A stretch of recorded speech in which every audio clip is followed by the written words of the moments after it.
And welcome everyone to this special online event. Whether you're with us live or watching on replay, your support is truly appreciated.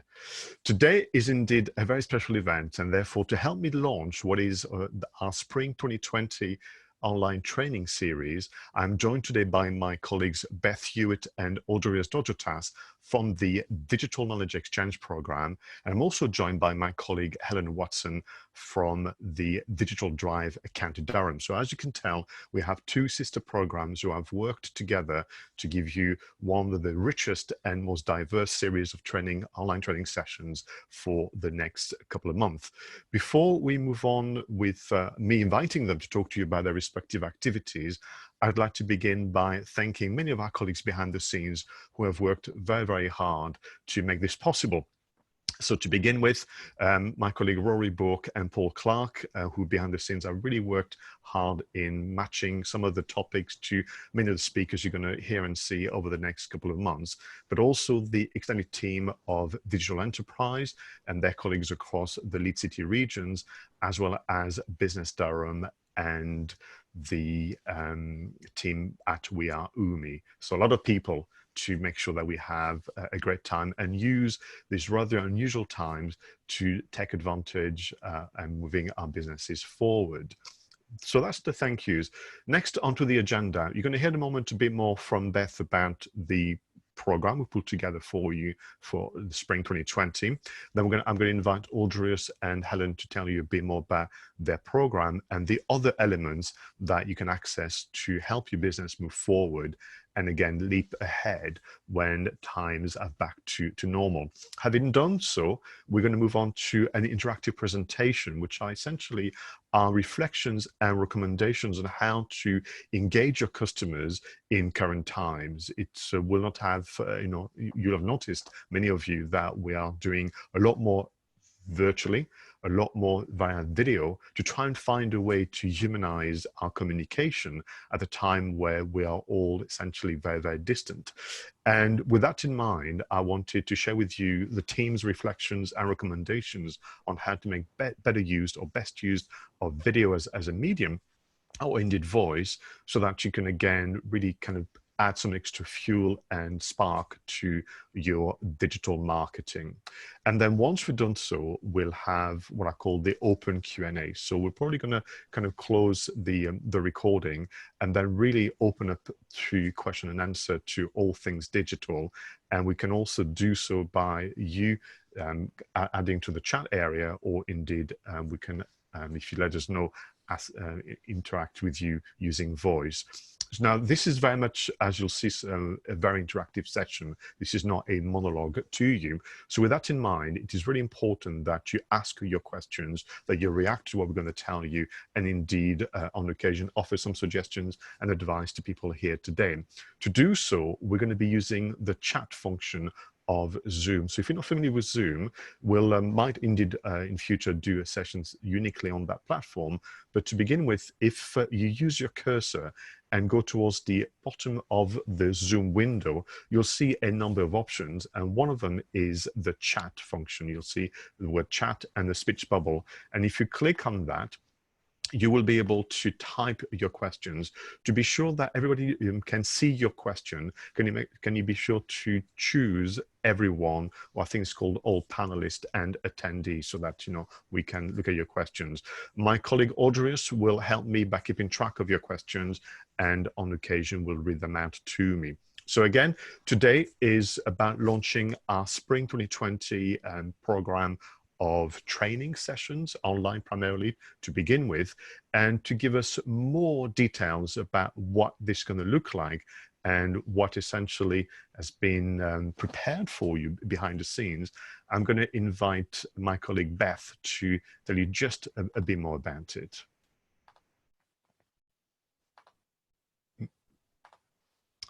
Good morning, Beth. How are you? Good morning.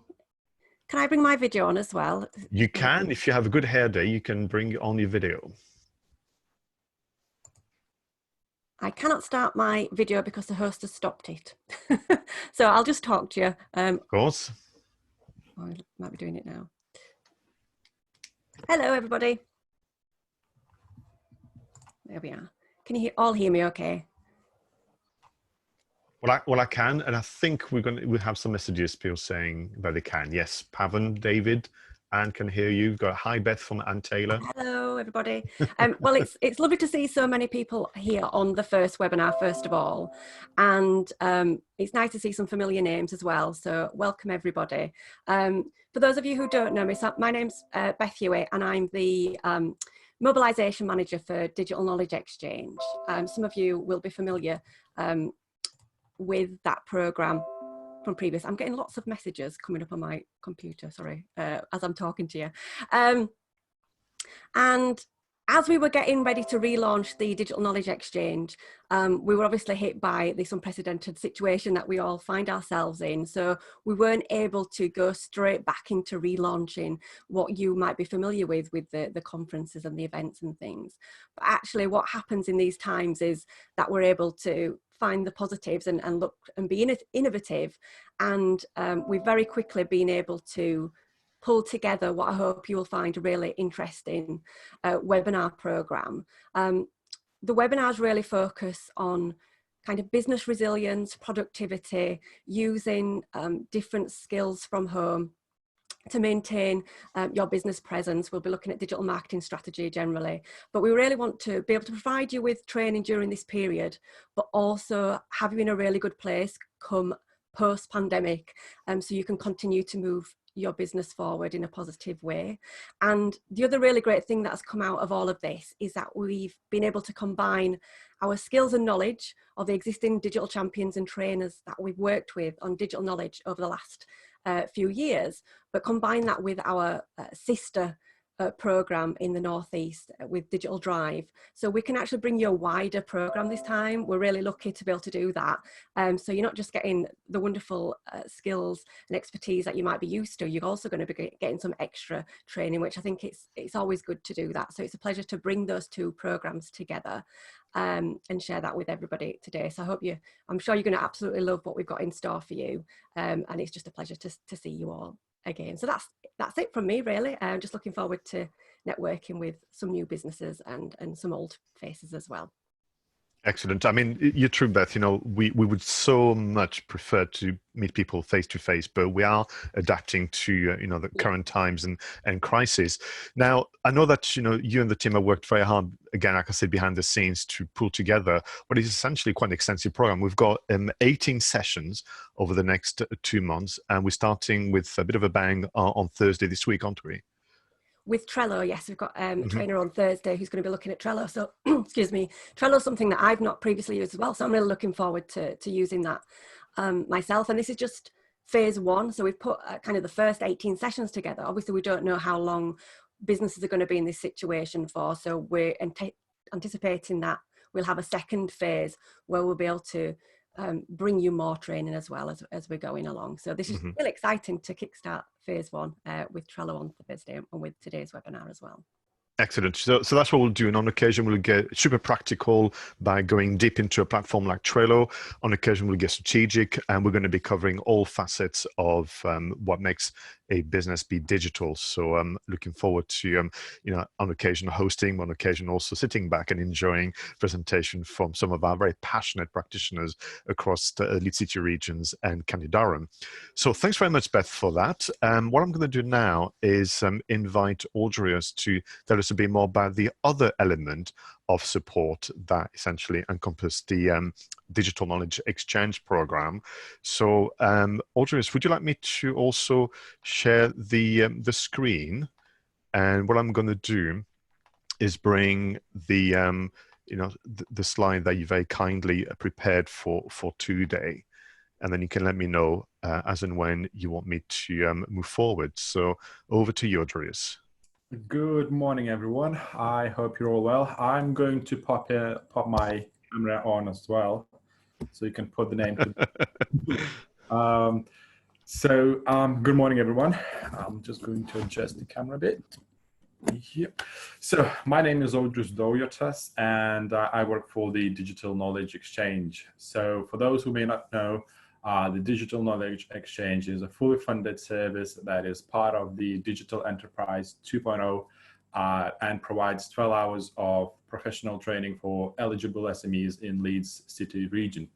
So along with the webinars like the one you're attending today, we have a range of training formats, including digital audits, action plans, workshops, co-working days, masterminds, and mentoring. And throughout this program, we'll have 3 digital live conferences where we'll be nominating the top businesses that achieved most during this kind of period in our program. So over the course of this period, we'll be helping at least 450 SMEs to do, to incorporate them in 42 workshops. Then we'll be doing 250 digital audits and online presence reviews. We'll do 50 one-to-one businesses mentoring. We'll do 4 tech and digital business conferences. And we'll hold 3 digital enterprise top 100 events to celebrate the success and achievements completed by businesses in our program. Along with this, we've also got, I think this is a brand new kind of thing that we're doing. We've got the digital enterprise helpline for all your business questions and needs. So you can basically email us anytime and we'll get back to you as soon as we can. Next slide, Pascal, please. No problem. Thank you. So this is the customer journey that you would have to take if you wanted to be in our program. So firstly, you would need to register on our website so our team could check your eligibility to enter the program. Then we would complete the digital audits and our online presence reviews for you.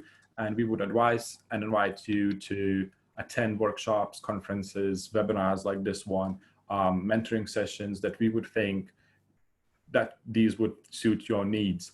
Then we would be able to nominate, you would be able to nominate yourself as a business to the digital enterprise top 100, where we all would celebrate the success and progression of businesses that have made with the help of our program, and we would pick the top 10 of the best, and obviously the top 3 businesses would be rewarded with a reward that have achieved the biggest success and growth. Next slide, please, Pascal. And so this is where you would need to go to register for our program and see if you're eligible for it or not. So if you go to the digitalenterprise.co.uk website and click on register at the top and then register now button at the bottom in the slide, there you can fill in all your information, and then obviously our team would check your eligibility and come back to you if you're eligible for it and what sort of help you could receive from us. You can also email us at knowledge@digitalenterprise.co.uk. I'll pop all these details in the chat box so you would have it, and then obviously we can take it from there and answer all your questions you may have or any support you may need, regardless if you're in the program or not. So that's it from me at the moment, but I'll be back very shortly with all your questions that you may have during the presentation Pascal is going to do. So you'll see my face quite often today. So thank you for now, and I'll leave it for now, and yeah. Thank you very much. So can we then move on swiftly on to Helen then, Helen Watson, who's going to talk to us about, good morning. Helen Watson can talk to us about the Digital Drive County Durham, so a bit further north from where Audrey's and Beth are based. Can you tell us a bit more about the elements of the program? Certainly, Pascal. And first of all, big hello to all the guys up on the County Durham programme, because I've seen we've got Helga, Christina, Yvonne and Leanne joining us today. So good morning. Just to let you know, Digital Drive is similar to the sister programme, Digital Knowledge Exchange. We are a fully funded programme. We offer a range of grants for digital projects. So that could be for equipment, website design, app design, any type of digital consultancy, as well as any kind of broadband improvements. So anything that you're looking to do, or especially at the moment, we've got a lot of guys applying for remote working equipment, which has proved really helpful, obviously in the current situation. We also do fully funded health checks as well. So again, that probably takes about 15 to 20 minutes, but we can advise on all aspects of your business, from, you know, visiting your website as a first user, to how you're managing in terms of cybersecurity, to, you know, is there any kind of cloud technologies that could help automate functions within your business as well. So just a really useful free tool that will only take 15 or 20 minutes to complete. Additional to that, we've got the fabulous webinars that we're running at the moment. Again, we would normally run face-to-face workshops as well. But we're here, and myself and my colleague Stephen are remote advisors. So we're on hand to do virtual meetings and one-to-one support over the telephone, depending on how comfortable people feel. But basically, if there's any questions, the next slide basically has our contact details on. So you can, for more information, you can go to the website. You can email us at info@digitaldrivedurham.co.uk. Follow us on Twitter, and we also have a Facebook group as well as a Facebook page. So do get involved in the Facebook group, those of you who are in the County Durham area. Thank you very much, Helen. And can I just say, as I'm listening to Beth Rodriguez and Helen, the fact that those two programs are collaborating and working together has been the case for many years.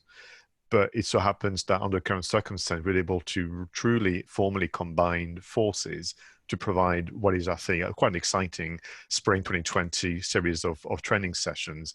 So, I mean, as I'm reflecting on it, you know, for our guests today who are listening to all of us, please understand that for the last few years, programs have been working concurrently, but those individuals you heard a moment ago have been on the phone to each other, on email to each other, and video calls, trying to discuss what's working, how can they improve the impact they have on their respective regions. So I think it was only a matter of time until you know, those two teams kind of got together in a more formal sense, and it's absolutely a delight for me, certainly because I have the privilege of being a training manager for both programs, to see all of us in one virtual room. So with that in mind, if Beth, Audrius, and Helen and the rest of the team will allow me, I'll move on to the interactive presentation that we've been planning and thinking about for some time now. And this is really something, oddly, that we thought we might do a little later in the year, this idea of embracing digital communication using video and voice. But current events are such that we thought it would be actually quite pertinent to bring it to you a little earlier. So the presentation that I'll pull together is truly meant to be interactive. Think of it as an interactive workshop. So as and when questions, thoughts and reactions come to mind, please do type them into the chat area, choosing obviously everyone, attendees and panelists. I will pose on occasion through the delivery, and then I will speak to Audrius and Beth to see as where there's maybe some question we want to answer. It is really important that you understand that the webinars that we have planned for you over the next 2 months are highly interactive. They're not presentations for you to walk away. They are really the best we can come as a compromise from in terms of the workshops, the big events and so on. And this is all about being a source of inspiration for all of you to take action and approach digital in a more innovative way. And we'll see how that goes. Now, some of you will have seen this photography that I've chosen some time ago for a while, because what we tend to suggest to you is that the way we're going to explain how to use digital, in particularly digital marketing, is going to feel very different, very novel, and sometime we're going to ask you to have a leap of faith into the unknown. Well, in view of what is going on right now around the world, we are truly into the unknown. And whilst we are doing what we can to keep ourselves and our loved ones safe, to protect the NHS and follow what needs to be done socially, professionally, we have to also look at solutions. It is possible that what is happening currently is going to have a significant impact on the way people are going to behave in a workplace, the way customers are going to choose to deal with us and purchase our services. And it is our role as business owner managers to adapt and to do things a little differently. One of the exciting things about digital is that it gives all of us access to solutions and platforms that many years ago would have been quite impossible to access from a cost and complexity point of view. And the barriers to entry are being removed year after year. And we're in a position to truly, as small business owners and medium-sized business owners, create a customer experience that is second to none by having access to those solutions.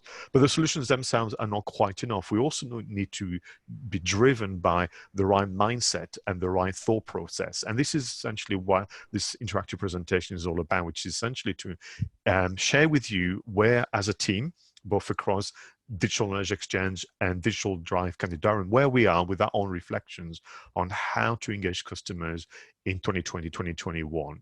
So once again, as questions and thoughts come to you, do write them down in the chat box, and then I will pose on occasion to check with you and what those questions are. For the purpose of me being able to focus on the presentation, I've kind of minimized the chat box, which is why I won't be able to see your comments live. I might even see if I can minimize the so I'm just going to do that as well, so that we don't cover too much of the video. So to begin with, the part of what we want to discuss with you is this idea of this is a collective effort. So my role today is to share with you the thoughts, the thinking, the many discussions I've had with the likes of Beth, Helen, you know, Audrius, Rory, Paul, Stephen, all the people behind the scenes, saying, how do we kind of manage the very near future? But your thinking and your ideas are important too. So this is very much a collective effort across the regions over the next few weeks and few months. But ultimately, part of today, I want to go through a quick introduction to this subject. And I want to present to you, with your reactions, the new principles of digital marketing. If you've taken part in sessions in the past across the first iteration of DKE and DigiDrive, some of them will be more of a reminder, but then we're going to move into my recommendation about how to engage your audience online in the current climate. And I will go back to that in a moment. And then we'll open up to the Q&A. So here we are, you know, trying to learn from the recent past and using that information to plan the very near future. That is all well and good until an event such as the crisis we're going through at the moment kind of really puts the pressure on. And what I mean by that is some of the activities I'm going to present to you or suggest to you were something that we thought about recommending to you perhaps in the coming months, but we believe that we need to adapt to what is happening and bring the recommendation to you earlier than planned. Now, what is interesting for me, certainly, as someone that spent far too long thinking about those things, is that what is happening right now and the way we're going to have to adapt our online communication and the way we interact with our customers, it was only a matter of time. It's just that the time frame has been shortened. What do I mean by that is that we are entering a new era of online communication, and more about this in a moment around what I mean by 2020, 2025.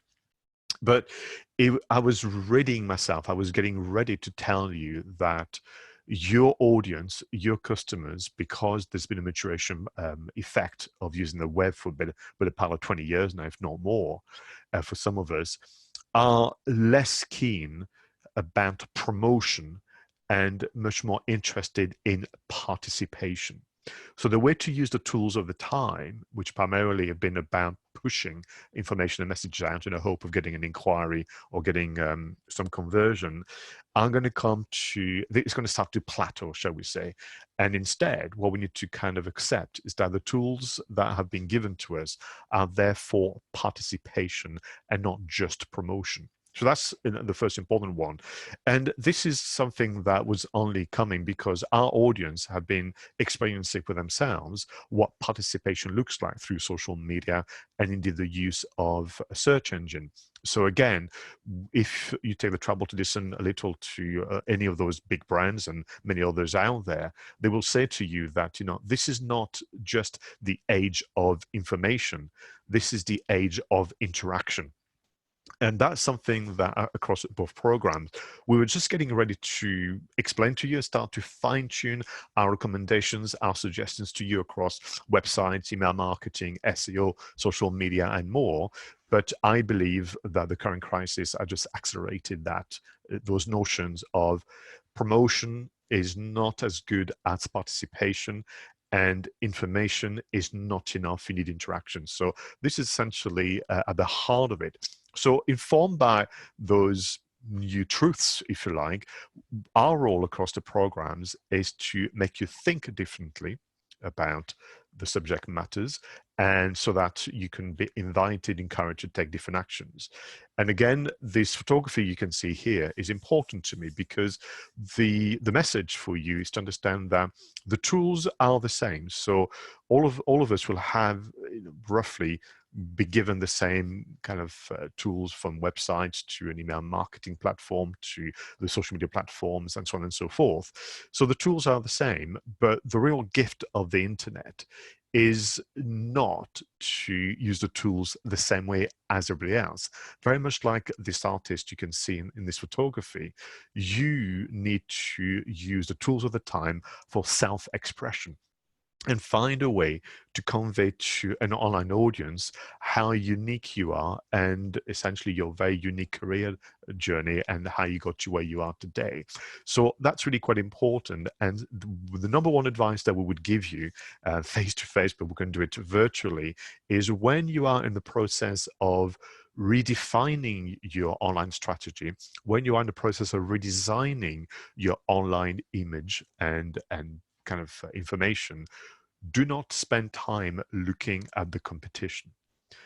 You are here to make a decision about making sure that when you are expressing and presenting information via the internet, it is as unique as you are. Now, we all need inspiration, and we can look at ways you can do that. But right now, what your customers need from you is for you to express yourself fully and thoroughly so that they understand fully who you are, as opposed to something that is not quite sufficient for them. And part of the way we can achieve this self-expression fully is around interaction and participation. So this has been at the heart of what we'll be looking at. So to help us think differently and take different actions, I want to remind you of 3 key principles that have informed our thinking around digital marketing in general. Then I want to be looking at 3 actions that are going to feel perhaps a little daring and novel for some of us around engaging our customers at this moment in time, which I do believe will set a strong foundation for the coming months and years. So let's begin with the 3, call them big principle, new principle, whichever adjective you'd be happy with. And they have informed my work for a while, and of course the shaping of the support program, particularly the training sessions across the digital knowledge and digital drive programs as well.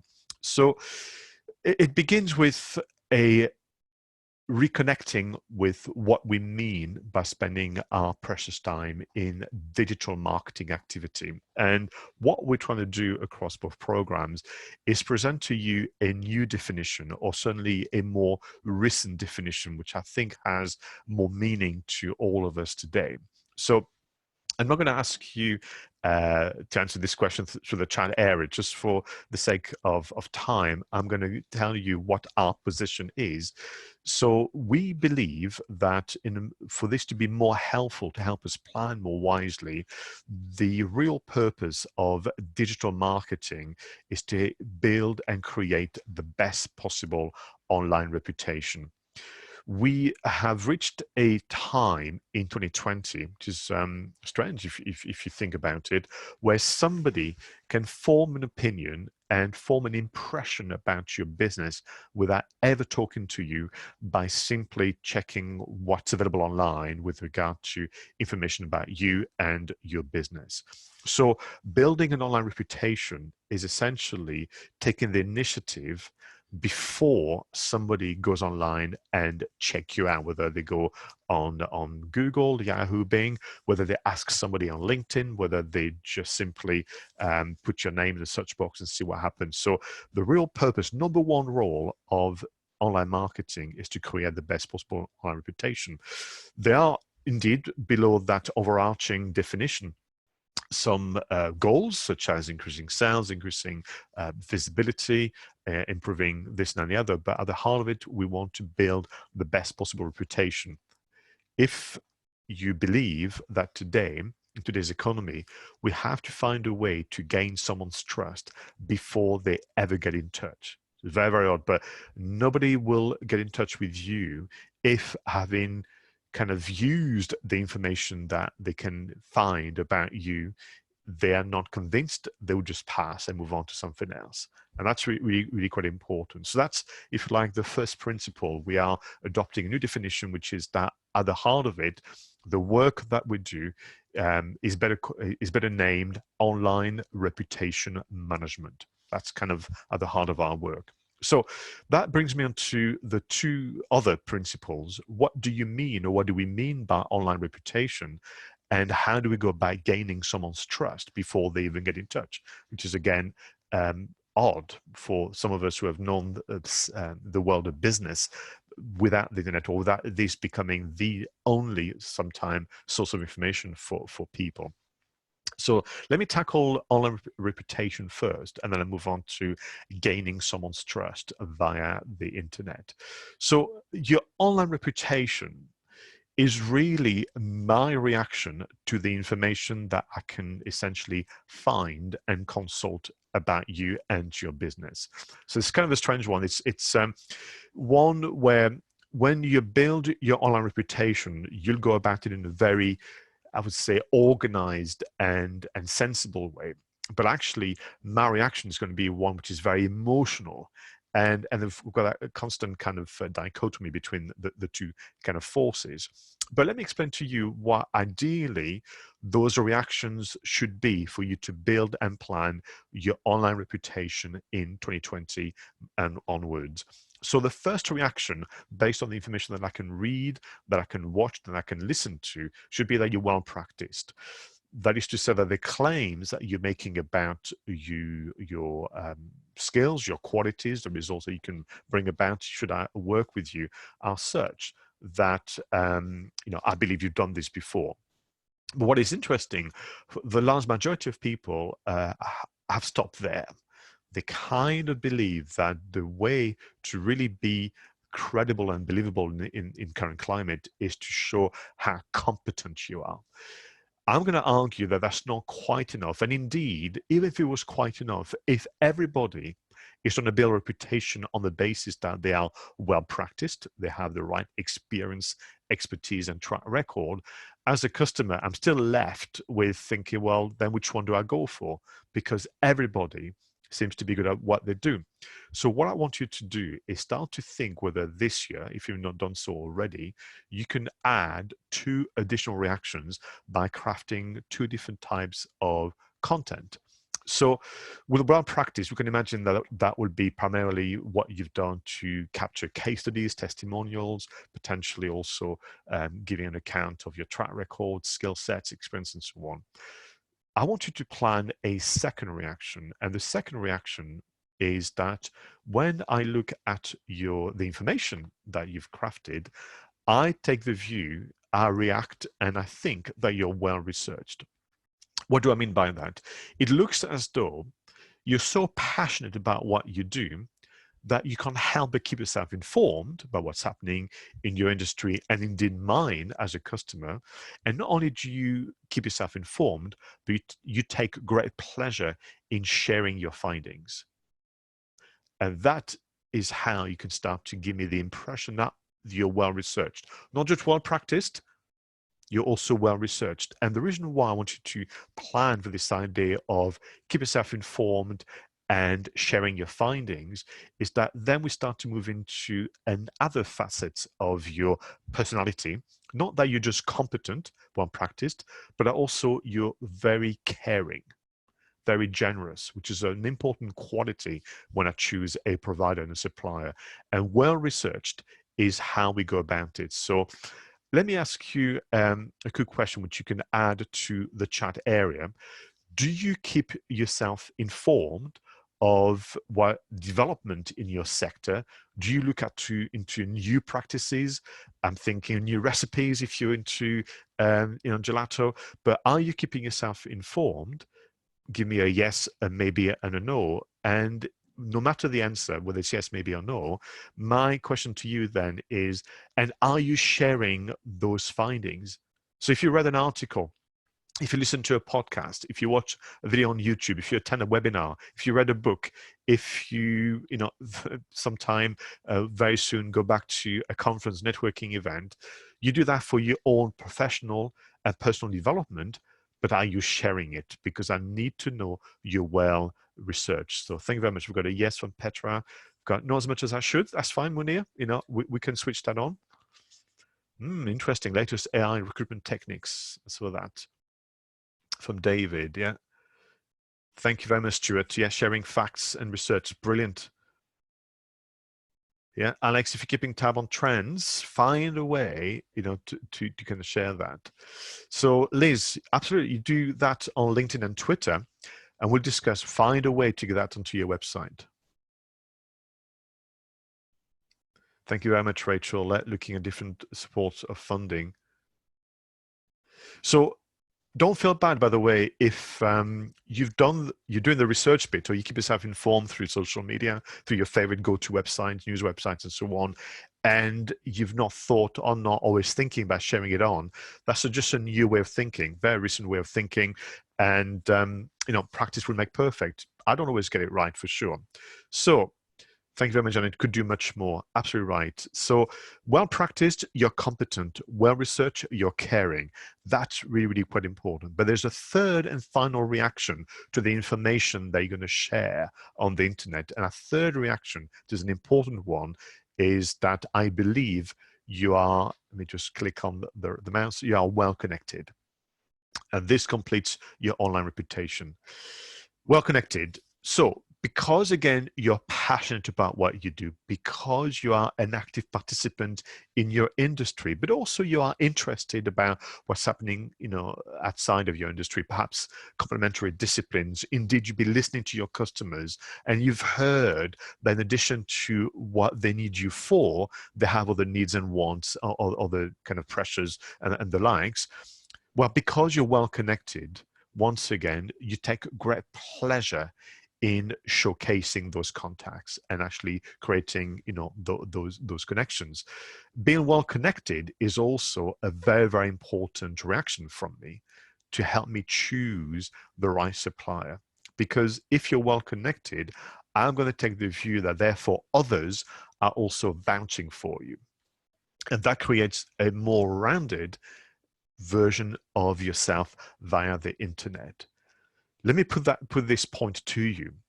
If I were to meet you face to face, we'll go back to that very soon, or even if I was to have a conversation via video, through the conversation, through the exchange of information, intuitively, without even thinking about it, you will let me know that you're well practiced, you know your stuff, but that you kept yourself informed. And also you'll mention a couple of people that perhaps I should get in touch with because you've listened to my worries, concerns, but also aspirations for the future. You would do that without thinking. And the hardest thing really is then to do it with thought when you approach the keyboard and when you approach the mobile phone. So that's where we move from something that is intuitive, almost a reflex when you're face to face, to something that has to be planned and thought through and so on, which is why it's so difficult. I would say, if you want to come up with your next article, the worst thing you can do is to open your laptop and open the WordPress CMS. I mean, ideally, if you want to think of the next article, you want to be talking to somebody, and then that conversation becomes the spark for your next article. So Online reputation, it is my reaction to the information you've on in advance, if you like, I've planned and produced, and you want me to believe you're well practiced, believe you're well researched, and believe you're well connected by simply remembering to share what you do day to day. It's the hardest thing. It's like going to the gym, learning a new exercise. Once you've been a few times, it'll become the new normal. So can I get a perhaps a reaction or some questions right now on online reputation? Well practiced, well researched, well connected. Does that work for you? Yes, maybe no. Is there anything that comes to mind as a question or reaction that I can help you with? If you'd like to put it up in the chat box, and then I might ask Audrius to help me with some of those questions.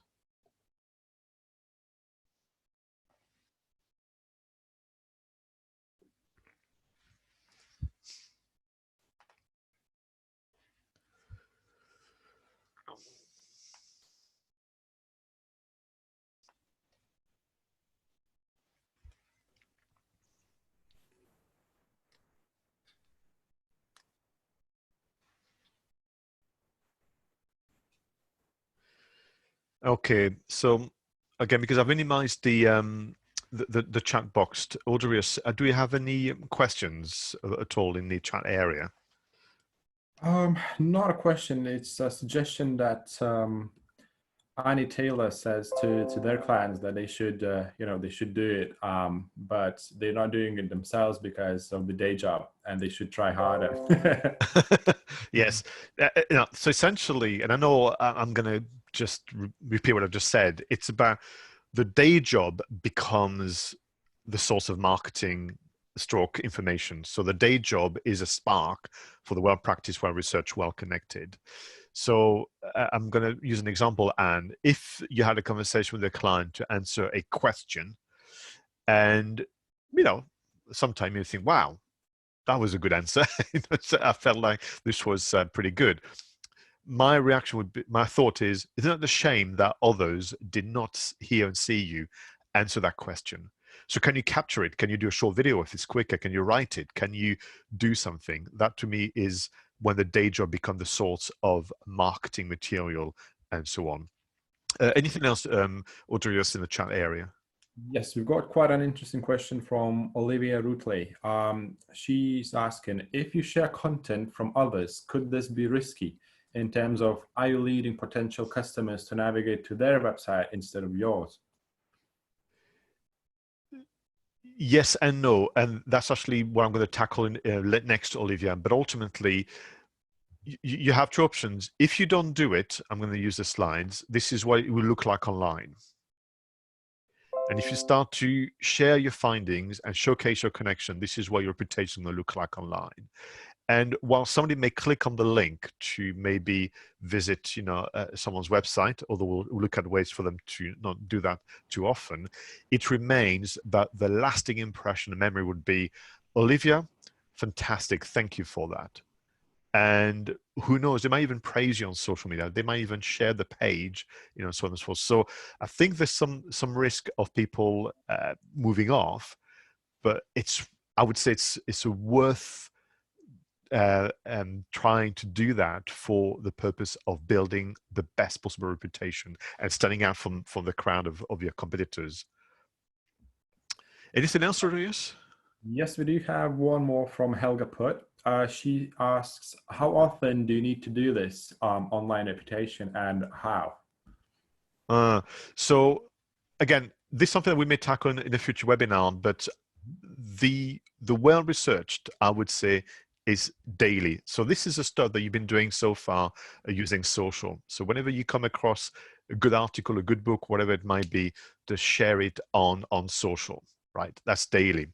But once you've done that, and I will show you some recap on that. Once you've done that, I would recommend that if you've had a busy month of sharing your findings, let's call them that for well-researched, then I would write an article on your website, on your blog, so that you can do a monthly roundup of the best of the best of your research stroke professional development. In terms of well-practiced, ideally, again, I would look at either a company update on a monthly basis. So what have you been up to this month that can really show me you as a busy professional? So that could be a simple, again, roundup of what you've been up to. If that's not the way in which your business can work, can we have at least a monthly case study? That would be very, very helpful. And with the well-connected, we're going to come on to that in a moment. At this moment in time, if people have sufficient capacity, I would like to think that you could do that weekly, a weekly conversation with one of your contacts to help them explain, what they do and they specialize in. And that weekly conversation will be done via video. And I think you can certainly find a spare half hour to an hour in your week at this moment in time, whilst people are obviously on lockdown. So I hope that gives you a measure of the frequency, but everything is done by exploiting and the day-to-day. So I've learned through my work with the program and customers, it's not always easy to carve time, to block time in a week to do the marketing bit, but it's always easier to go about it minutes by minutes across the day, but to make sure that you bring all this together. So if you've been busy on Twitter sharing some amazing content for the majority of March, maybe April now, then you should definitely do a monthly roundup of all the best findings and research.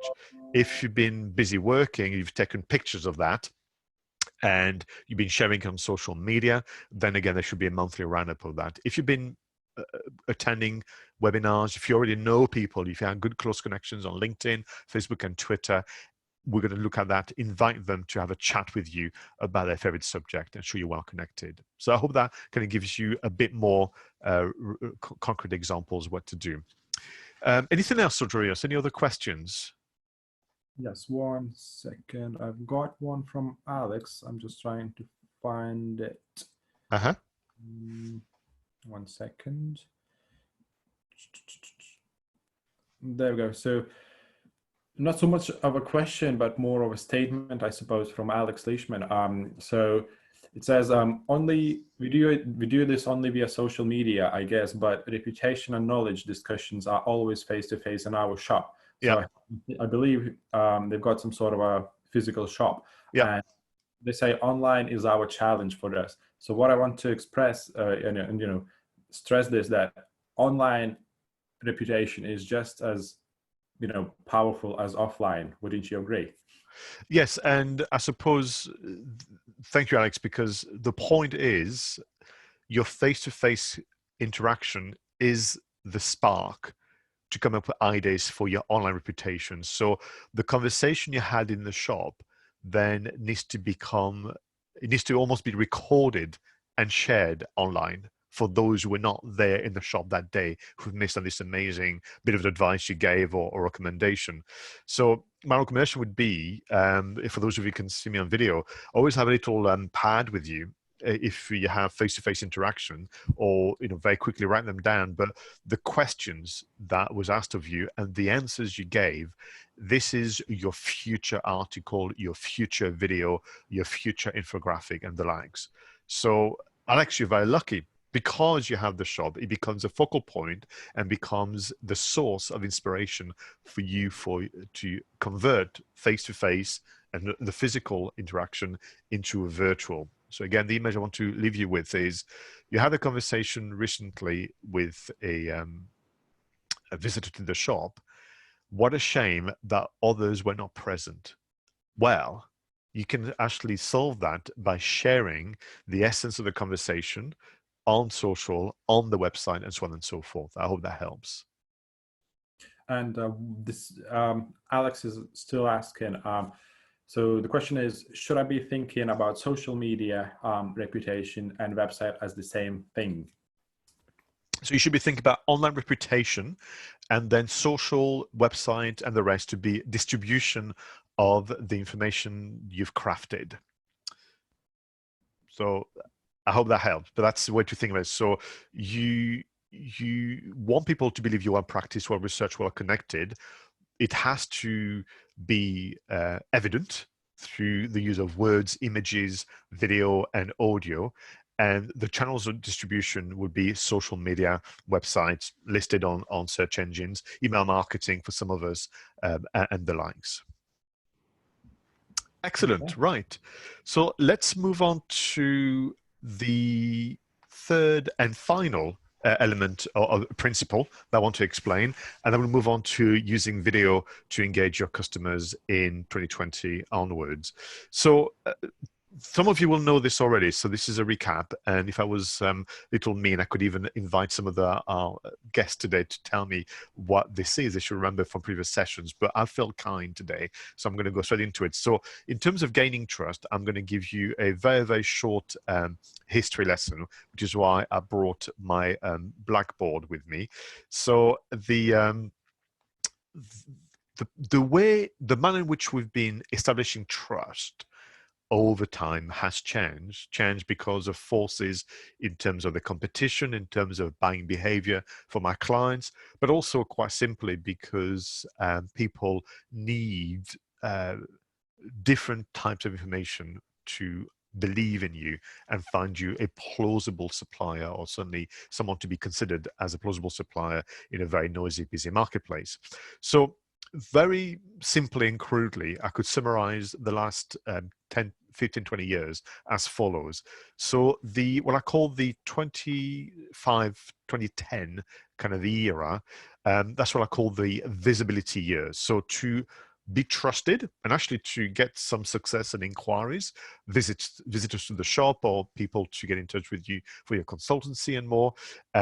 Really all we had to do back then was to be there. What I mean by that is have a website, do just enough maybe on LinkedIn, be listed on the directory like yale.com, whatever it might be, and that would be enough for a internet user to find that plausible and be encouraged to get in touch. But as you can see by the way I kind of split it, that came to pretty much an end 2010. And the reason for that is back to this idea of we were working our way towards this idea of participation is better than promotion and interaction is better than information. So by 2010, people saw a number of static information on the web, and that wasn't sufficient for them to really understand who we were and why they should believe in us. So we changed and adapted accordingly, all of us, business owner managers, and by extension, digital marketers, and we moved on to what I call the credibility years. 2010, 2015. And this is where we started to work a little harder on our online reputation with case studies. We introduced the Meet the Team page, blogs came really to the fore, and of course, social media peaked during those years as well. And for some of those who can remember the programs that we had across the UK, particularly in Yorkshire, we were very, very busy helping people find ways to reconnect with the full version of themselves as businesses and professionals and come across as more credible by taking a more active role in running their online presence through websites, social media, and more. So that's what we did there, credibility. As you can tell by the way I'm splitting it, again, it came to a bit of an end because ultimately people still were left thinking, yeah, I still don't fully understand the business or the individual. And more importantly, ultimately, everybody else out there is now publishing case studies. Everybody has a blog. Everybody is on social pushing their stuff. And as a customer, I'm still not able to make a decision. The decision to appoint a supplier is a very important one. We can all reflect on that. And what we need to understand is the role of a prospect and a customer is to avoid making a poor decision. Appointing the wrong supplier is not just a waste of money on occasion, it's also a waste of time, it's losing grounds in terms of my business plan, potentially losing credibility with my own staff and employees and so on. So it is an important decision. And what I'm trying to do here when I go on the web, I'm trying to understand what is going to feel like to be your customer. I'm less concerned today about whether you're competent. I'll take a punt. I'll assume that you can do what you say you can do. What I'm really looking at and what I'm trying to get from the web is my experience my personal emotional experience as a customer if I'm working with you for 1 day, 1 week, 1 month, or entire year for some of the consultancy out there. Or quite simply, what is it like to order from you? And what does it look like when I receive it, and so on and so forth. So what we've had to do is to supplement the way in which we show our competency, to show more of our customer service and our approach to communication, which is why 2015 and 20, we've been really embracing more and more what I call the interactive tier. And that is to say that we need to use the web and to be present. And I'm going to talk to you a bit more about that. If you want this to work for you, we need to really move on from this idea of I spend a bit of time creating content, I spend some time publishing, and then I go back to my day job and then leave it alone, and then for the market to kind of sort it out. I need to make myself present. I need to make myself available for actually further questions and clarification as a result of somebody reading my case studies, reading my article, reading my blog and so on. We have to make ourselves available and be interactive. And this is where, of course, a lot of the live sessions happen on social media. This is where the last few years, webinars and so on have been more and more popular. Not always used correctly, which is what we're going to come on to, but this is essentially the three phases. And we are entering, of course, the 2020-2025 years, and I have some thoughts about that, which I might share with you later on today. So this is kind of the history of how we've been building trust, becoming more and more visible, if you will, via the internet. So what we've done as part of both programs, Digital Drive and Digital Knowledge Exchange, we've used that to redesign and rethink the sales funnel or the customer journey. We all have a version of that. So what I've done quite simply is reuse the three different eras or the three different phases of evolution to say to you that this is your future customer journey. You have to be visible and find ways to be discovered for the first time by people who don't know you yet. You have to be reasonably credible for them to give you enough time, but that won't be enough. If you stop there, you will not get the just reward of all the hard work. If somebody is taking the trouble to check you out, and we'll see that, then you've got to reward that with some interactivity. And I'll give you some example of what that looks like, but you've got to have a full funnel or a full version of the customer journey using what we've learned over the years. And some of you who worked with us before will know that very often you are doing rather well on credibility because that's what we've been practicing for so long, but visibility and interactivity is newer, and this is where the program can come in and help out. Okay, so these were the three principles. And I want to kind of finish with the statement that has been shared with some of you before, but in 2020 to 2025, the next era of online communication, it is our belief across both programs that the quickest way to build trust is going to be, you need to find a way to be seen and heard being helpful to someone else. Very important, to be seen and heard being helpful to someone else is the new marketing. You're not now into 2020 and 2025, you're not using the web to show how clever you are at using your keyboard, your mobile phone, and put some content via the different channels. You're not here to show your marketing skills. You're here to show your customer service skills, your approach to customer experience, because that's what I'm buying in the future. Now, whether or not, again, you've understood and you're competent on an Instagram, that's just a channel. And this is just the evolution. This is what we've had to go through. So before I move on to talking to you about using video and engaging customer, just that final statement, to be seen and heard being helpful to someone else, is the new marketing. What do you think of that? Can I have, I've just opened the chat box. Can I have a yes? Can I have a maybe? Or can I have a no? Just to get a sense of your thoughts and reaction on that.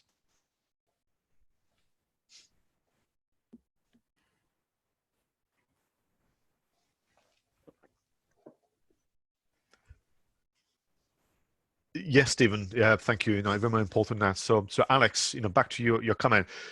if I was lucky enough to be in the shop the day you were helpful to somebody else as I'm waiting in the queue, that experience would be something that I will tell somebody else. Plus, you'd be helpful to me. So my argument there was, the day you were helpful to somebody else, what a shame that, you know, for you, that the shop wasn't full of people. But you can still find a way to capture that via the internet by simply recounting the story. And nowadays you can write it, you can record it, you can do what you want with it, or by doing it again by inviting people to join you online and ask you similar questions. So, okay, so thank you, David. Giving is the key. And at the heart of it, you know, that's where small businesses are so much better and so much more nimble. We make that decision very, very quickly. Okay, so that was helpful to know that I wasn't completely going off on the tangent here. So in the spirit of being seen and heard, being helpful to somebody else, let me show you then how we're going to do that using the 3 principles that we saw a moment ago of well-researched, well-practiced, and well-connected. How we're going to be using visibility, credibility, I nearly forgot, and interactivity in today's climate, and embracing the technology that is made available to us. So I call those the 3 big actions again, because I couldn't think of an adjective. What I mean by that is that they're going to be, again, a slight reset of your thinking, but I do believe that you know this intuitively already, and I do believe that you do this face-to-face or in meeting situations and that kind of things, and it's just a little harder for reasons that I suppose you can understand. It's not that inspiring to go on a keyboard. So let's look at that. So I'm going to begin as per the model you saw a moment ago around visibility. So this is what I would like you to try out if you've not done so already. So we've got a bit of time over the next, days and weeks to experiment safely, because what you're going to do here is, again, to be seen and heard, being helpful to somebody else. But I want you to get more value from what you're doing already. Okay, so I'd like you to essentially start to plan and execute on what I called expert series. So that's essentially the tactic for visibility. There are a few more, but this is the one that I want us to explore in the context of the current crisis and in the context of engaging our customers in a more meaningful and human way via the internet. So what do I mean by the expert series? You are going to show a very important quality as a professional and as a business. And that quality is that you are curious. You are curious. Importantly, you're probably also a very good listener, and you have some appreciation that right now your customers are kind of dealing with a lot of pressures, a lot of complexities, and so on and so forth, notwithstanding having to get used to working a little differently for now. So what I would like you to do by being curious, I would like you to, on behalf of your customers, current and future, I would like you to, on their behalf, do a research exercise by quite simply looking and researching the answers to their most pressing questions, their most pressing kind of goals, even if some of those are not really core to your activities. That's really quite important. So really what you want to do is adopt what I called a core theme, or a core questions, or a core challenge, or a core aspiration. And quite simply, you're going to become their kind of dedicated journalist, researcher for a while, and you're going to be looking for multimedia content already available on the web. As you can see from the diagram, from written articles to infographics to ebooks to videos to podcasts, and probably a few others that I've forgotten. So you're going to reflect. You might even get in touch with them. You might do a survey, whichever it might be, and you say, thank you for that. That's now give me the trigger for a bit of a research exercise. What you're going to do, therefore, is research. And this research can be done as and when through your day-to-day. You can put some time aside and so on. And what you're going to do is, of course, share your findings one by one on social media. as a responsible researcher and journalist, you will always quote the source. So if you were to find an amazing podcast about something to do with maybe how to deal with HR kind of pressures in the current climate, or how to bring new life to your website, or how to plan and keep your sales team busy, whatever it might be, you can imagine what the challenges and thoughts your clients will be going through.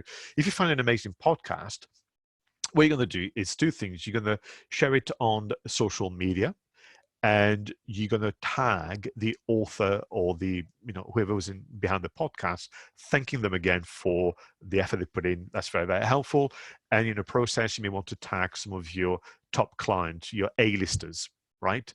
If you find a great video, indeed about something that you could explain, but you know what, I get this question all the time, but I'm a busy chap or chapess, so hey, this video from this authority or from this professional that I respect, go watch it. So you're going to share that individually, but that's really important. You will always credit and always thank and praise the author of that bit of content, article, ebook, and so on and so forth. That's really, really key. Once you've done that, I will remind you in a moment, but don't forget that at the end of the month, then you should do the roundup. So if you're busy being the researcher and journalist on behalf of your customers for the month of April, then at the end of April, you'd be justified to go, wow, what a busy month. And just in case you miss some, because social media is what it is, people may have missed a couple of days, then you can do a big roundup, a big compendium of the best of your findings.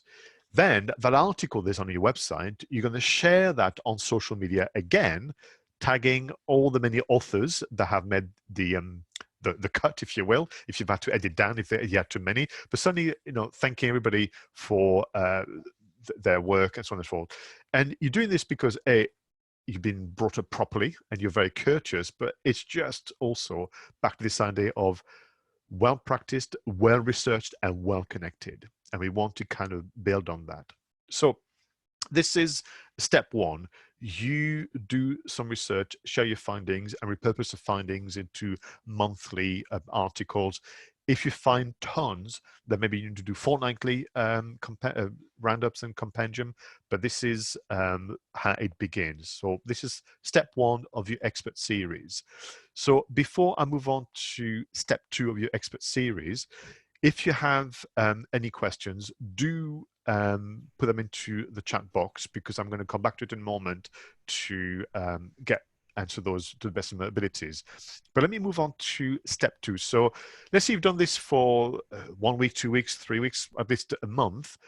You have now a great body of work. There's a lot has gone on, and really this was done on your mobile phone as you go about your day-to-day, but now you've committed. So I could say, for example, I want to start to go deeper into using Google Maps and Google My Business. I want to do a lot of research on that. So I'm going to be sharing it, LinkedIn, Twitter, Facebook for me. And then at the end of the month, I'm going to do a big compendium. So let's use that actually, because that helped me a lot. So let's say I've done my research on Google My Business and Google Maps and how to use it to your advantage as a business. Then I need to move on to stage two of my visibility. And stage two of my visibility is to move from being a researcher to becoming a inquirer or interviewer. And I'm going to start to move into the world of video and audio. And this is where we're going to start to use to our advantage. So there are 3 types of videos you could do as a result of your research.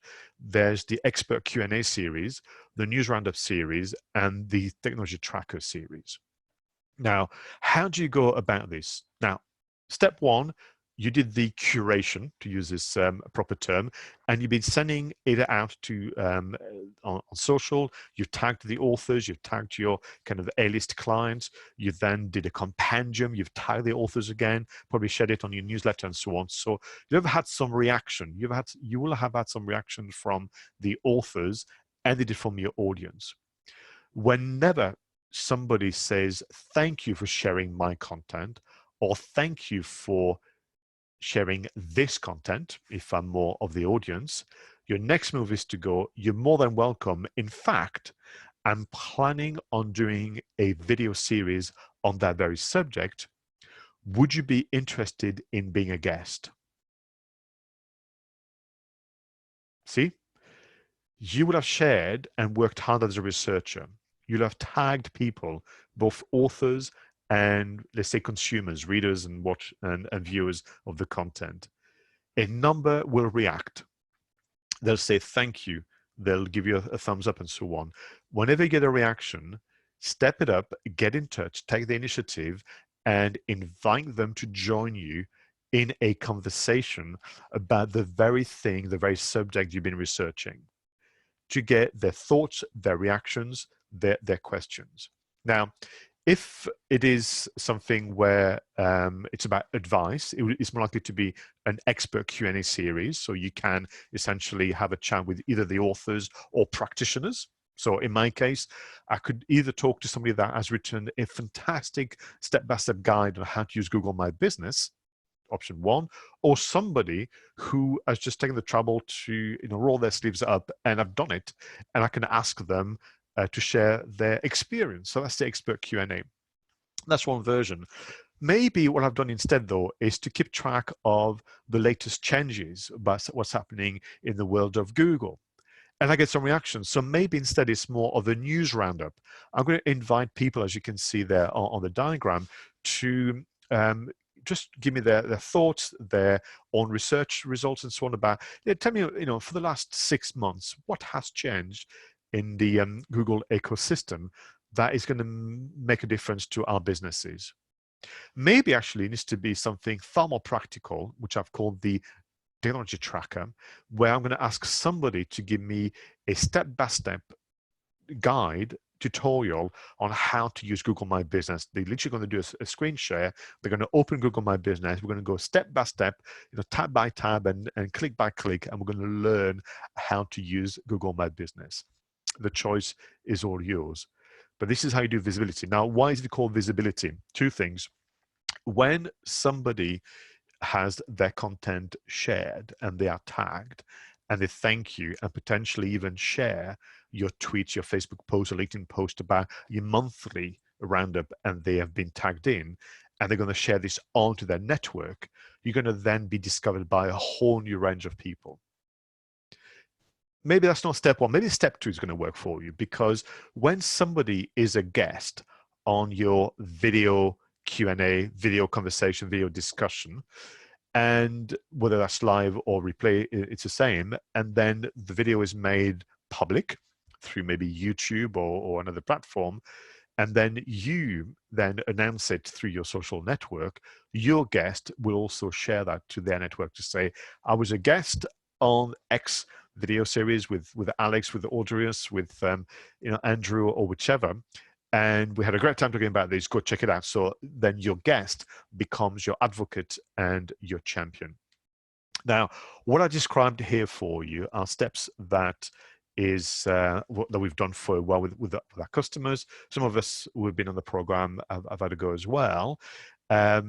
If it makes sense to you, or if it sounds familiar to you, let me remind you that before the internet, we called this PR.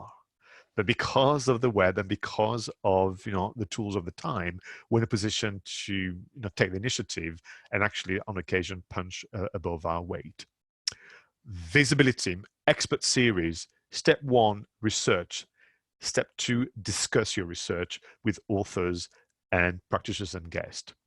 So I'll stop there, because this is, as much as I wanted to explain around visibility, a bit of a natural pause in proceedings, and I would like some reactions. So actually, I'm going to open the chat boxes where I can see it. But Audrius, do we have any questions, or indeed, do I have any reaction from Audrius, from Beth or Helen? Yes, we do. So going back to the visibility part, we've got a very, very interesting question from Munir that I believe will be quite relevant to all the attendees. So nowadays, in this situation that we're all in, a lot of companies will turn to digital marketing and messages. So A question from Monet is, when using social media turns into spam, and how present should we be on a daily, weekly basis? So the way in which you can avoid people confusing your effort into spam is by being very clear about your plan for the future. And therefore what I would do is I would declare your research project, and I would declare your plan to then have some conversations about it in the very near future. And I wouldn't be afraid to even give your research project its own name and label, and find a way to be the hashtag, or be, maybe have a visual to go, as part of my, fill the blank research project, here's one again, here's another one, so that people understand the context, but they also know that there's almost a big finale. So that, what you're doing at the moment, Mania, is researching to inform yourself, but it's all geared towards you having conversation with others. And if you declare that intention, then that will avoid that confusion. I know that certainly all of us can reflect on what our inbox is looking like with those, in the context of what we're talking about today, this very kind of knee-jerk reaction, very needy emails.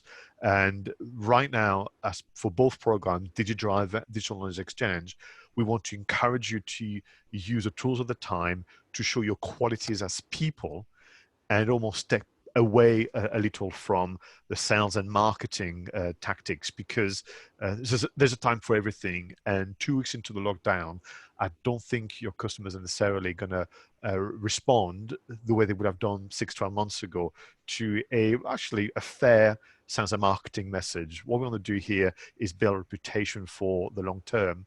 Well researched, well connected, and well practiced is what we're looking at. So I hope that answers your question, Minia, and if not, just add another one into the chat box. Any other reactions or thoughts, Audrius? Let's say, Jen, what do you... Right, we've got a question from Janet. Oh no, is she replying to someone else? Jan Sycamore, what do you think? So I think she's forwarding a question from someone else, and asking, what do you think the theme will be for 2020, 2025? As in, where are we heading? Yes. Well, I'm glad, Janet, you're paying attention. I'm about to answer this question in a moment, so I hope you don't mind, because I need to kind of build the tension, but also build explanation. But I have some thoughts about 2020, 2025, and where we're going with that. Okay. Well, Audrey, if there's no other thoughts and reaction, shall I move on to credibility then? We've got nothing at the moment, but okay.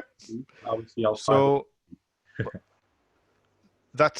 expert series, it's about visibility. So let's move on to credibility. So you've been discovered recently because your research exercise and your kind of discussion activities via video are such that the authors, the practitioners, and the guests are kind of doing the marketing for you.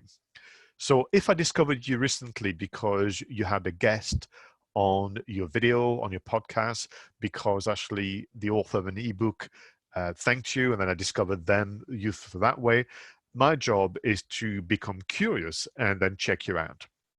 And therefore, what we're going to do here is work on our reputation pack. So we had expert series with regard to visibility, and the quality we wanted to show there is to be curious. With reputation pack, what we want to show is a quality whereby we are useful. Being useful, indeed helpful, is a habit for us. Really quite important. Remember, we're here to be seen and heard, being helpful to someone else.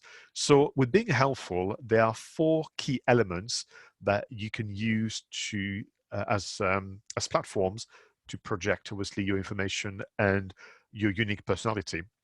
So to begin with, of course, your website, and we will be talking about websites quite extensively over the next months, indeed, duration of the program. If you are part of the Digital Drive Candidatum program, we actually recorded a session on 10 ways to improve your website experience. It will be published very, very soon on the DigiDrive website before the Digital Knowledge Exchange cohort. We'll be tackling website design and experience, very, very soon. So that's one element. My best advice in the time that I've got today is to really get into the habit to repurpose great content and great conversation. So whatever you're doing on the day-to-day, whether it's face-to-face, whether it's posting on Twitter, whether it's reading a book and so on and so forth, can you get into the habit? It'll take a while, but you get there, to repurpose that, record, capture, and publish on the website. Very, very important. And where possible, to to kind of make it multimedia. So if you are actually, that'd be interesting. Do you listen to podcasts? Because I know there's been a big renaissance, a big revival of podcasts in the UK. So can you give me a yes or not yet whether you are listening to podcasts? That'd be interesting. I'll open the chat box. So for those of you who are listening to podcast, why don't you once a month, just embed and share, as we mentioned a moment ago, the episode across the series that you've listened to. If you watch YouTube videos, share them. If you read, share that. So that repurposing of great content, great conversation is at the heart of it. Moving on to the next element of your reputation pack is your entry on Google Maps via Google My Business. I mentioned that a moment ago.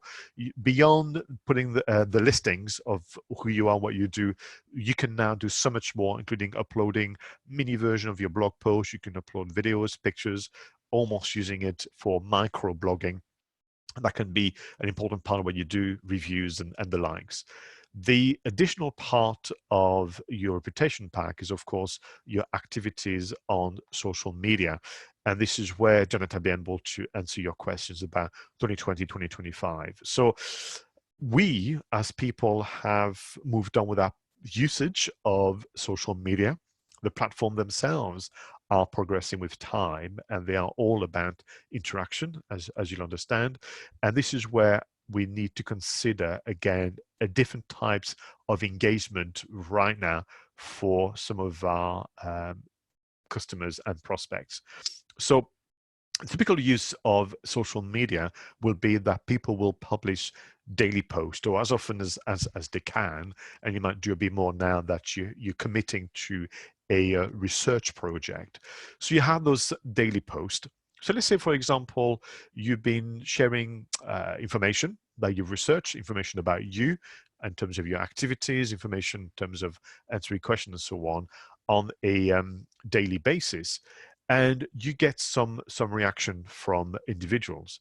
My recommendation would be that you then also give somebody a weekly overview of what's been happening on social media, just in case they've missed some. So back to this idea of being useful and helpful, we need to get people to the fight of, so Monday to Friday you've shared post as and when, as part of your planning.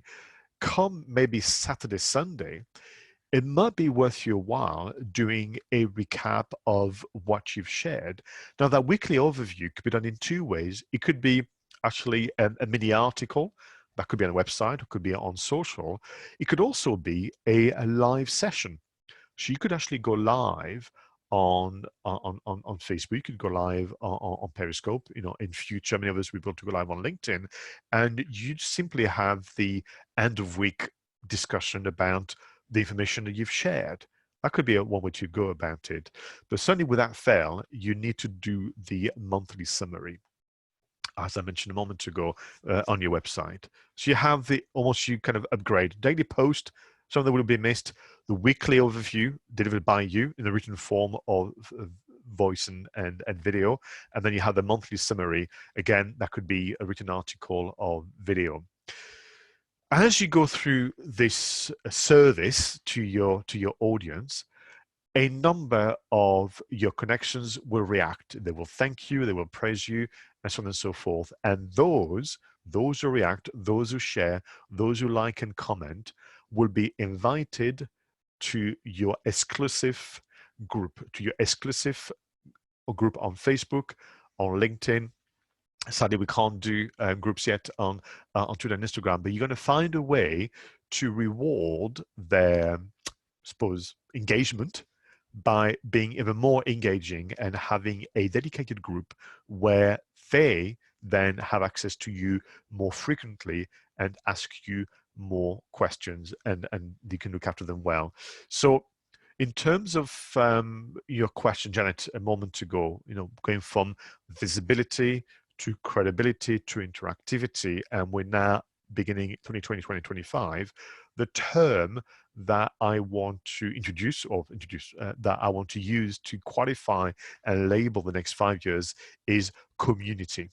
So what we're trying to do here is, instead of having the aspirations of the late 90s and 2000s, where we wanted to essentially use the web to cast our net super wide in the hope and desire to get some customers, we're actually going to bring people into our, since I've started the analogy, into our own pond and have greater conversations and more meaningful conversions, because the experience within that group, within that more exclusive kind of environment would be such that it would be very compelling for them to either buy from you or at least be your most fervent champions. So in a way, you use social media to allow people to show their qualities as people, and those who are active participant in terms of like, comment, and shares are being invited as a reward, promoted to a more exclusive environment where you can look after them. That environment could include, of course, more video sessions, more live sessions, more meaningful email marketing, and that kind of thing. So I think that answers your question, Janet, and helps put social media in context. And also, for Munia's questions earlier, this is how you avoid the people misunderstanding your intention and thinking that it's a bit spammy, because actually everything you're doing is letting people down the path of a far superior customer experience. Okay, and then the final bit on your reputation pack, the fourth element is to have your own YouTube channel. And we'll come back to you as part of the webinar sessions to explain to you how to run a YouTube channel. But for now, understand that it is part of the overall reputation pack. So again, I'm going to pause there before we move on to interactivity and ask you to react with questions and thoughts, or even advice to others. And importantly, Odorius, do let me know if there are some questions in the chat area, or even a reaction from Beth or Helen. We've got one from Olivia. So she's asking, what if some content that you share or repurpose has a few arguments in it that you don't agree with? Would it be still worth sharing but pointing out your different opinions, or should you always say it's great, in quotes, content, etc.? So, Olivia, I'm always want to kind of choose your fights. What I mean by that is, if you think about all the content out there that you could choose, maybe on this occasion you should pass, because it's going to be time, energy spent in maybe having to moderate or alleviate a situation. So I mean, if it's more about different perspectives, which are all very helpful to allow someone to form an opinion, then maybe you should leave it as is. But if it's a genuine argument where people have got strong views and entrenched in their kind of position, I would pass and choose something else. For the only reason being that it's not worth your time and energy having to deal with what may come after as a reaction, particularly if it's in a written form. People may misunderstand. So I suppose it is in my nature to be cautious, but also because I know that there's plenty more out there. So my reaction to the way in which the question has been asked is to pass and move on to something else. If you can give us more details, we might be able to give you a clear answer, but that would be my position, which is, in the context of what I've explained, move on to something else. There's bound to be something else out there you can use. Yeah, I think Olivia got the answer that she was looking for. Okay. As she said, okay, it makes sense. Thanks. We've got another question from David, which is quite similar to Munia's question before that we had. So he's asking, would you advocate the use of constant contact or similar, and how often to send content mails? I think he meant emails. So yep. So similar I mean, to- yeah, the platforms are all very good nowadays. I mean, it's one of the challenge actually. Many years ago, you could have definitely said, yeah, these are better, these are not so good. Now, those developers have worked so hard. It's now down to personal preference. And indeed, if time allows today, I might spend some time on the toolkit, to make those videos I mentioned a moment ago. So it's back to my reaction to Munir's question, which is the context. So what I would do, was it David or Drews? David, yes. Yeah, what I would do, David, I would announce again that there's going to be an email series coming your way, and this is the motivation behind it. This was the spark that got me thinking about it, and this is what the series would be all about. And I think again, it's back to every time you make contact, every time you publish, you've got to use that as a chance to show your qualities as people. And the qualities should be around customer service, communication skills, and common sense, the 3 CSs that we have sometime in our workshops. So I love the idea that, you want to get on with email marketing, and to avoid being confused with all the others who have been bombarding many people around the world with their stuff. Just literally have the first one, which is to announce the series that you're going to have, explain what the content is going to be, explain as well they can take part. I think that's going to be important, back to participation, not just promotion and interaction, not information. Explain how they can take part as well by submitting their own ideas to you, by being a future guest at the at the video session that's coming around the corner.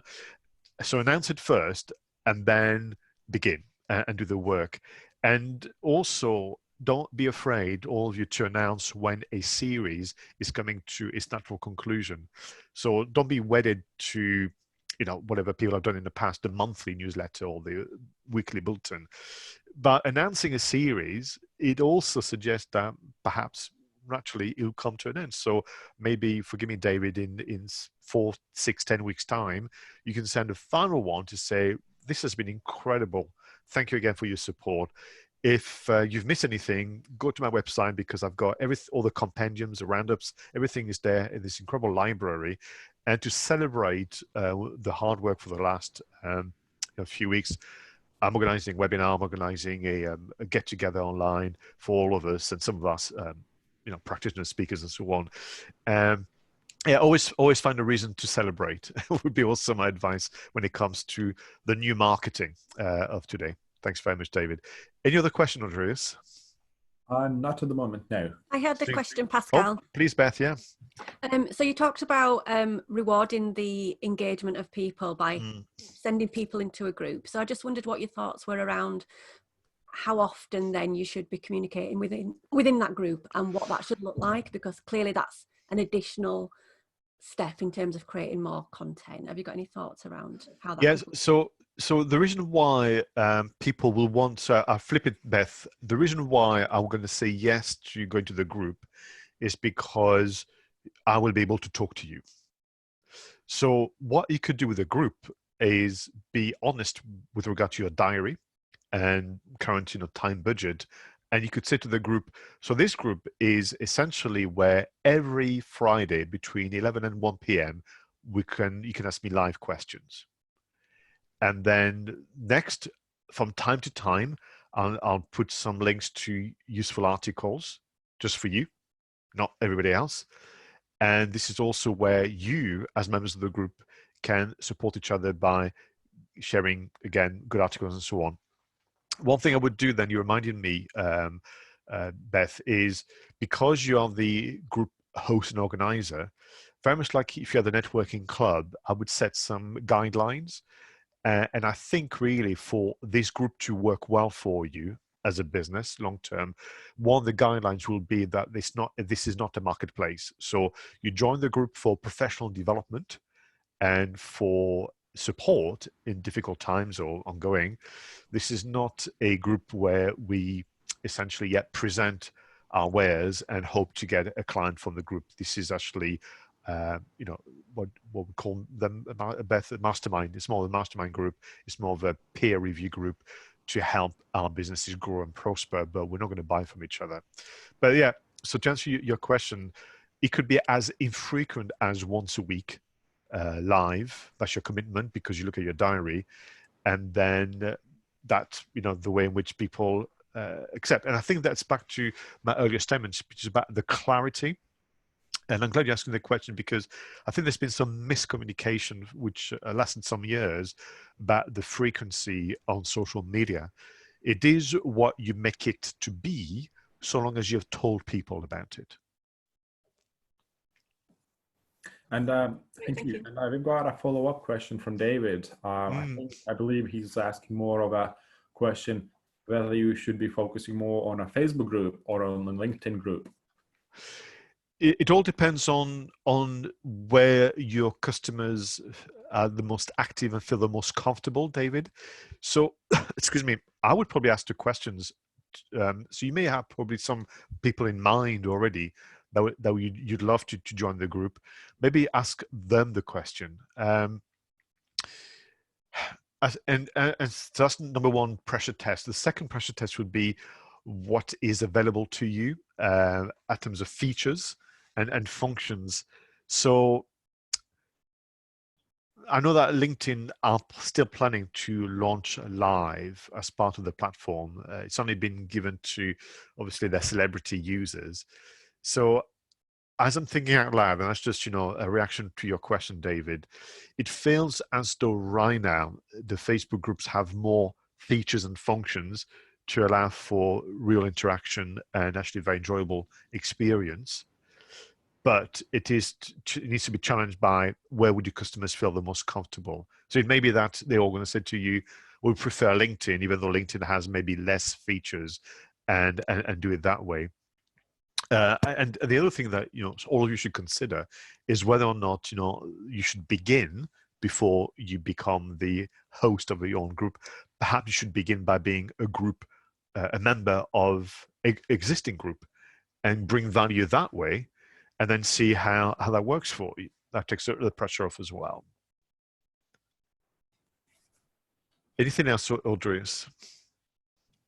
I'm just reading, I think, a statement from Stuart. From experience, behaviors are different on different platforms. Facebook is more social. As a result, behavior is more casual and impedes on work-life balance, whereas LinkedIn provides a more professional conduct.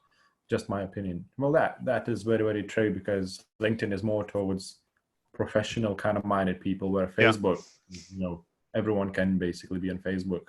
And yeah, it's a more casual kind of atmosphere, if you like. No, I would agree. Thanks very much for that, Stuart. And again, it's more do the test, do the research, but once you've made a commitment, stay the course. So, don't start on LinkedIn then. Actually, I'm going to just stay the course, and you're going to get some value.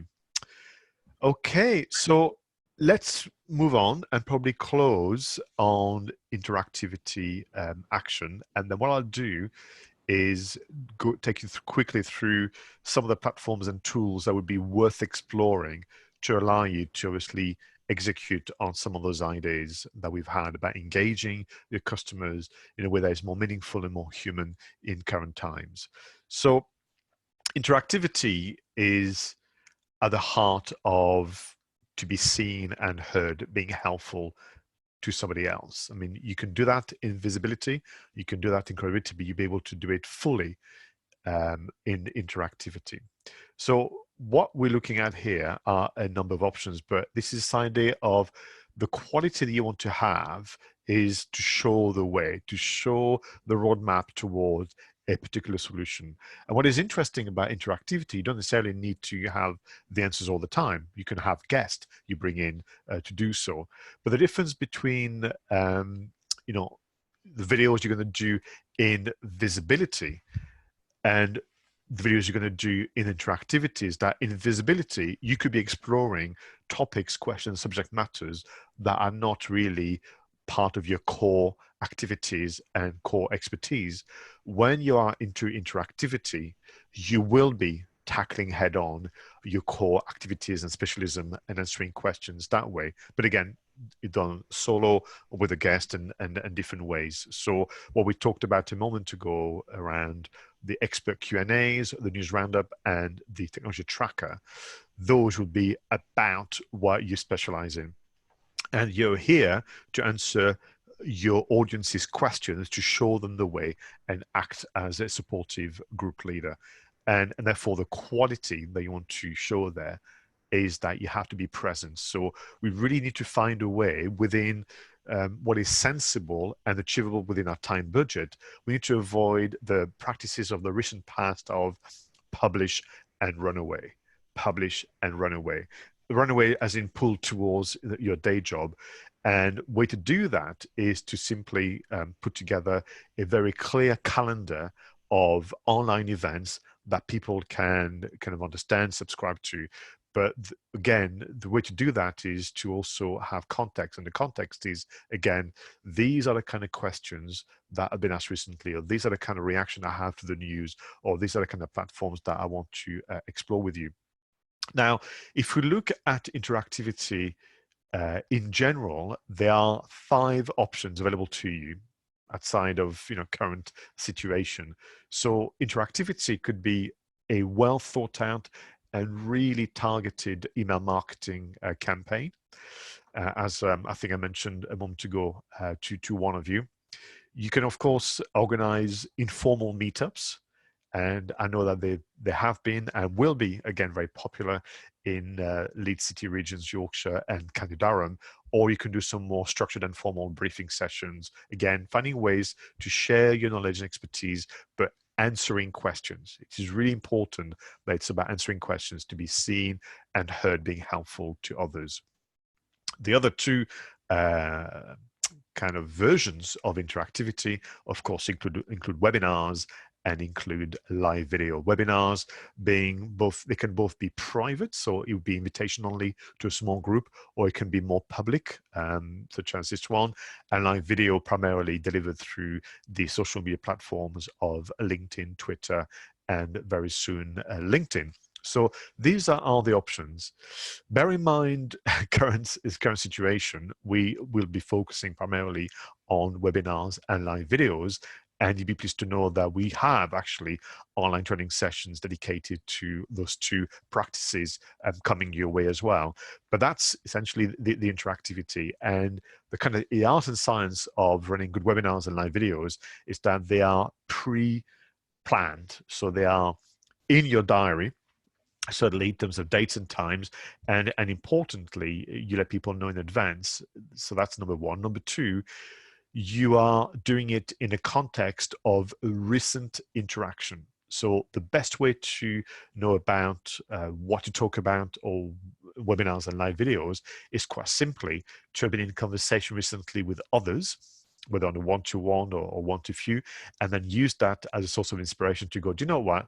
Back to what I mentioned a moment ago, that is a very good question, and I want to tackle it, and I'm going to tackle it in 2 ways. I'll organize an interactive presentation such as today, or I will bring a number of people that I trust and respect to talk it through with me, and or I will organize this with as a tour of a platform, depending on which way you want to go about it. So this is interactivity. And back to my statement when we began this interactive presentation with you, it was our plan to bring the recommendation webinars and live videos a little later, not much later, but a little later into the flow of information through the program.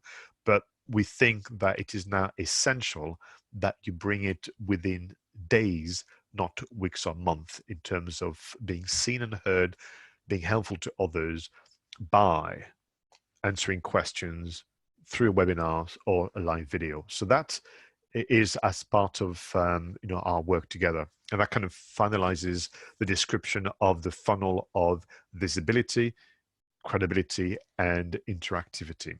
So what I'm going to do, actually, because I think, Audrey, is to have enough time to go through a quick roundup of the tools that we can use to do webinars and live videos.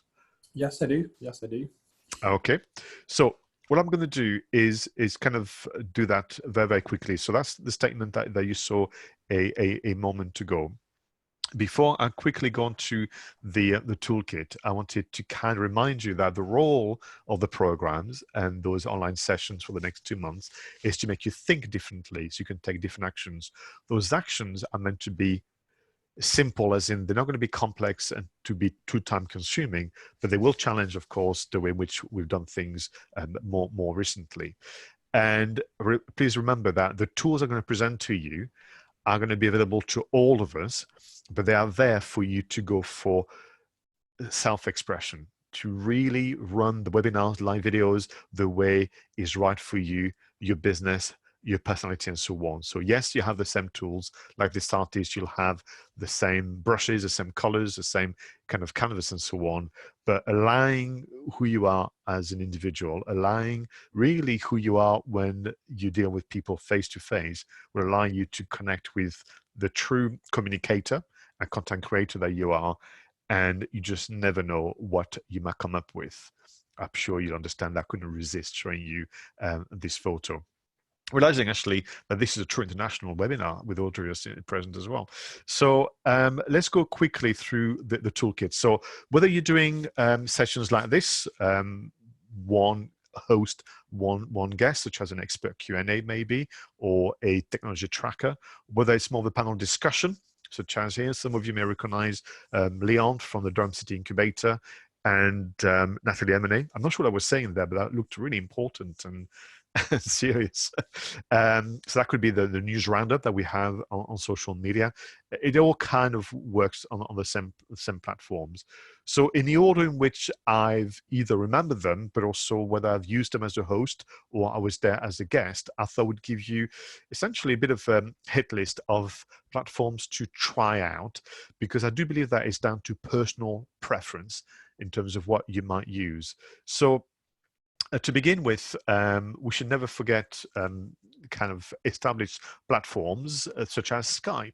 So Skype has actually recently also released an easier way for people to jump on a call. So if you have a Skype account, you will have now a feature called Meet Now, as in meeting now, Meet Now, and you can essentially send a link to your guest, and then they can jump on a call. So that could be something you want to do simply as a customer service call, as well as something to do with your your marketing activities and so on.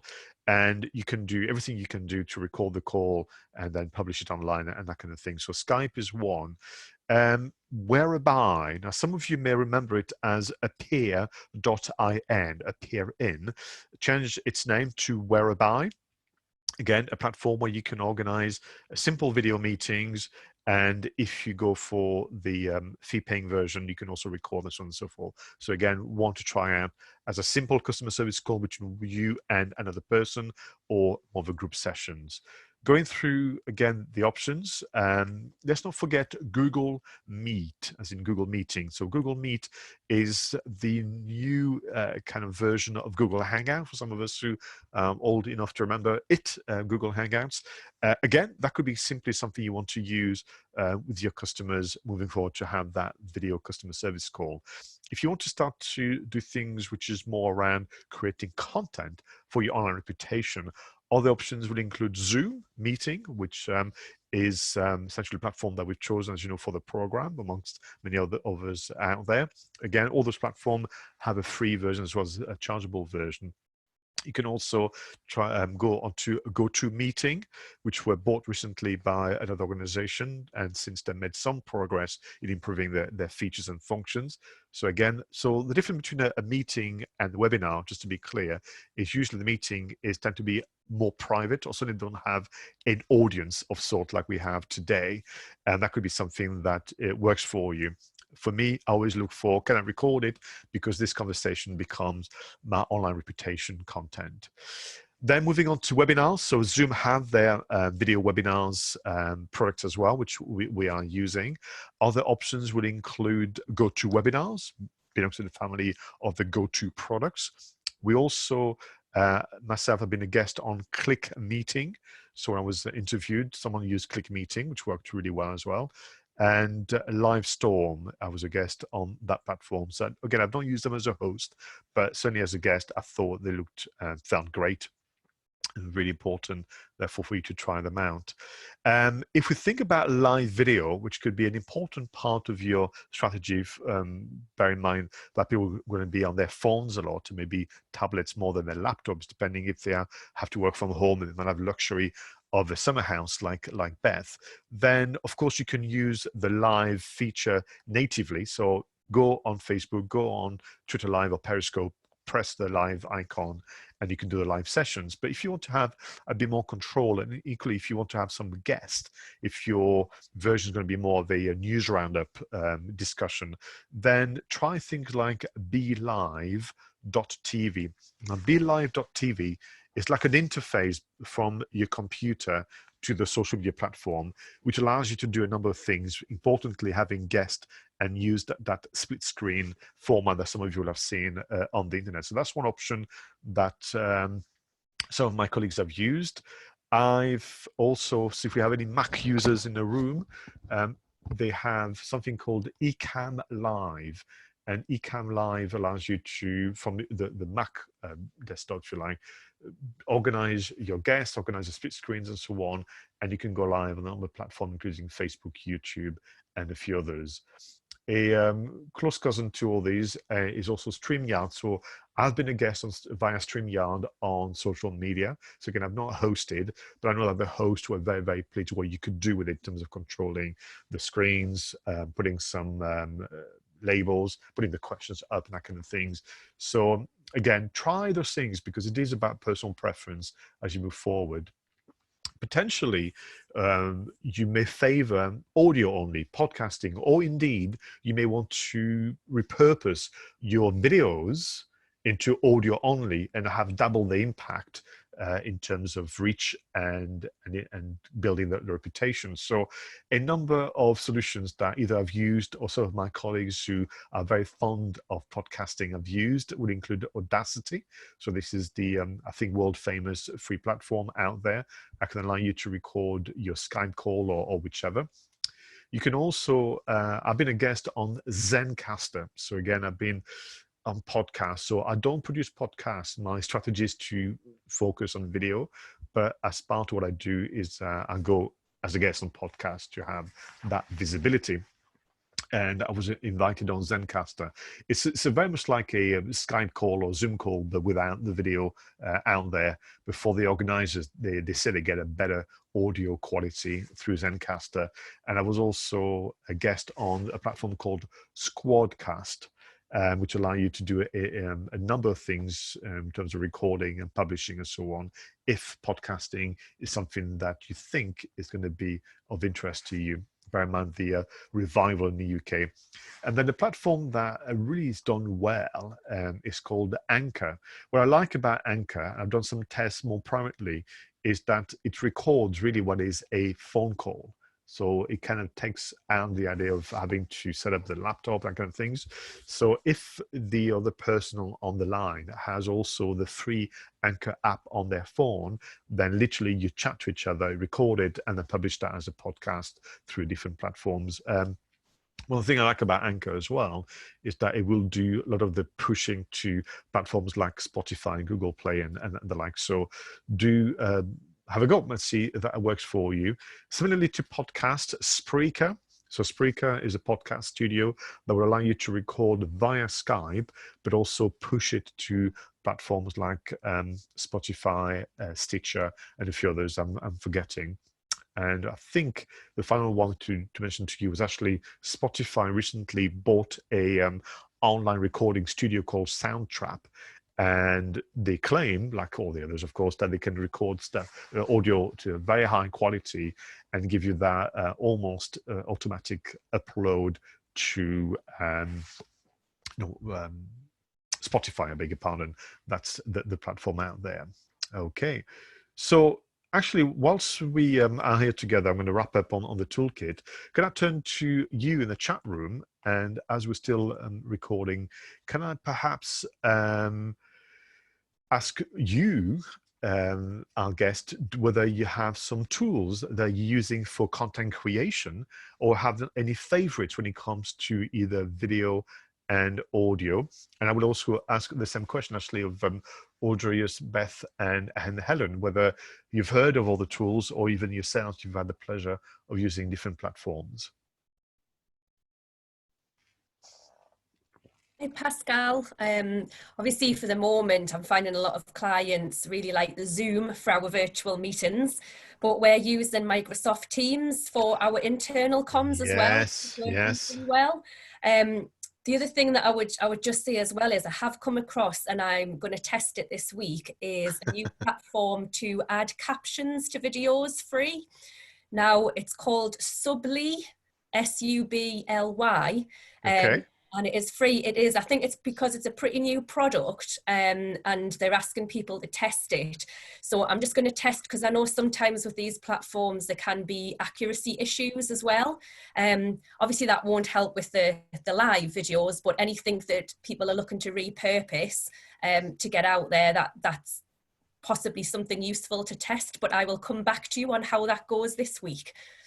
Super. And listen, you know, if needs be, just in the spirit of what I've described today, if you think that the team at Subly would be happy to do a tour of their platform, let's organize that as part of the little extra. Definitely. So thank you very much. I've just opened the chat box, so feel free to. I'm just going to scroll back because I think I've missed a few. So thanks for the reminder though of Teams. Oh yes, Sharon, Vidyard, you're right. Nice one. John has used Zoom. Great. So I'm having a chuckle at Alex's comment about realizing there was so much out there. There is too much out there, and what is important, of course, is to pick one and stick with it.